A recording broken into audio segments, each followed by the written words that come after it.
ৰাইজ আজিকালি পুৰা গৰম আৰু ইমান গৰমত মানুহবিলাকে অকল ফ্ৰিজৰ পানী নেমু চৰবত সেয়াই খাই আছে ৰিঅ'ৰ পানী ফ্ৰিজত থৈ থৈ একদম সেইটোৱে আজি বেছি কাম হৈছে বাকী বিশেষ কাম একো হোৱা নাই এইটোৱে কাম ইমান গৰমত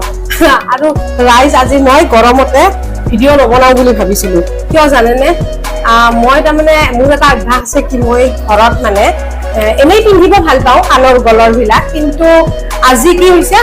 আজি মানে মই ইমান গৰম আৰু ভিডিঅ' বনালে মই কাণৰ গলৰ জেনেৰেলি পিন্ধি লওঁ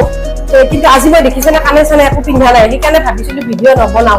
আৰু কিন্তু এতিয়া এটা কথা বয়সস্থ মানুহে কয় বিয়া হোৱা মাইকী মানুহবিলাকে বোলে কিবা এটা পিন্ধিব লাগে নহ'লে বেয়া যিহেতুকে মই কাণৰ গলৰ পিন্ধিব নোৱাৰো ঘৰত আজি আৰু সেইভাবে যে অন কেমেৰা হৈছো কাণৰ গলৰ একো নিপিন্ধাকে কিন্তু এটা কথা ঠিক মই মানে ঘৰত মাইকী মানুহখিনি বয়সস্থ মানুহখিনি সেই বুলি কয় কাৰণে এই দুপাত খাৰু সদায় পিন্ধি থাকো খাৰু দুপাত